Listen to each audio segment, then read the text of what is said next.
কেমন আছো সকলে? এখন বাজে রাত্রি ৯টা মতন আর আমরা বেরোচ্ছি আজকে ভেলোরের জন্য। তো এখন আমরা যাব হাওড়া স্টেশনে। রাত্রি 10:45-এর সময় আমাদের ট্রেনের টাইমিং আছে। আর আমরা প্রায় হাওড়া স্টেশনের কাছে পৌঁছেই গেছি। এখন হাওড়া ব্রিজ ক্রস করছি আর তারপরে চলে এসেছি স্টেশনে। আর এখন যেহেতু স্টেশনে ভিডিও করা অ্যালাউ নেই, জানোই যেহেতু, তাই জন্য আমি স্টেশনে আর ভিডিও করিনি। তারপরে আমরা ট্রেনে বসে গেলাম।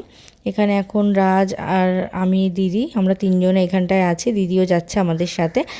এখানে সব লাগেজগুলোকে গুছিয়ে রেখে দিচ্ছি।